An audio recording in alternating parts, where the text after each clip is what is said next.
ابو لہب کا بیٹا باپ کے ساتھ ملک شام جا رہا تھا تجارت کے لیے، تو کم بخت جانے سے پہلے کیا بولا؟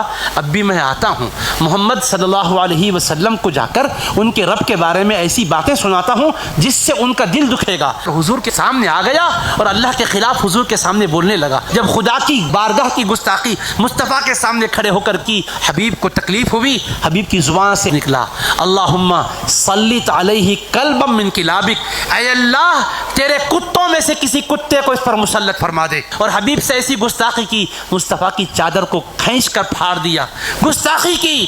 قلب مصطفیٰ دکھ گیا، حبیب کے قلب کو رنج پہنچا۔ حبیب نے کلمات کہے اللہم سلط علیہ کلبا من کلابک، اے اللہ اپنے درندوں میں سے کسی درندے کو اس پر مسلط کر دے۔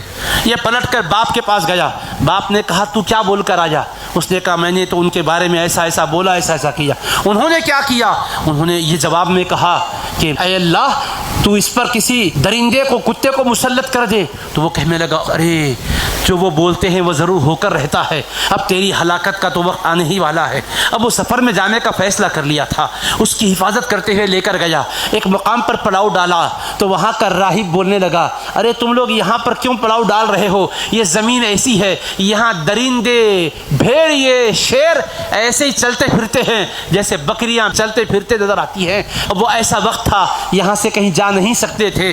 اس نے کیا کیا؟ اپنی قوم کے لوگ جو ساتھ تھے ان کو جمع کیا، جمع کر کے کہنے لگا تم جانتے ہو میں بوڑھا ہو چکا ہوں، میرے بڑھاپے پر رحم کرو، میرا یہ لخت جگر ہے۔ اس کے بارے میں محمد صلی اللہ علیہ وسلم نے ایک خطرناک جملہ کہا ہے، مجھے ڈر ہے کہیں درندہ اس کو کھانا جائے، لہٰذا تم پورا ساز و سامان جمع کرو۔ وہ کہنے لگے تو سردار ہے، جو تو بولے گا ہم سننے کو تیار ہیں۔ سارا سامان جمع کر دیا قافلے والوں نے، پورے سامان کا ڈھیر لگ گیا اور اونچا ایک تخت کی طرح اس کو بنا دیا۔ تو کہنے لگا میرے بیٹے کا بستر اس پر بچھاؤ۔ کہا ٹھیک ہے بچھاتے ہیں، اس پر بستر بچھا دیا۔ کہنے لگا میرے بیٹے کو اس پر سلا دو۔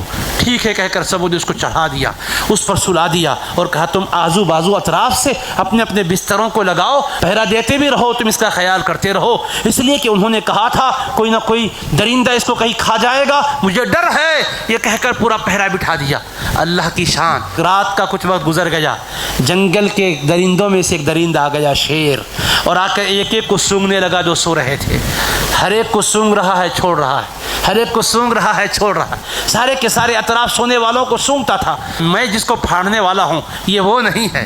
اس سے معلوم ہوتا ہے کہ گستاخ میں جو بدبو ہے وہ الگ ہوتی ہے، اگر ایک جیسی ہوتی تو کسی کو بھی کھا سکتا تھا۔ سونگ کے چھوڑ رہا ہے تو پتہ کیا چلا گستاخی کی غراضت اتنی خطرناک ہے، شیر بھی محسوس کرتا ہے۔ اس کے بعد ایسی چھلانگ مارا اور مار کر جہاں وہ سو رہا تھا وہاں پہنچا اور فوراً اس کو چیر کے ریزہ ریزہ کر دیا، خون بہہ گیا اس کا۔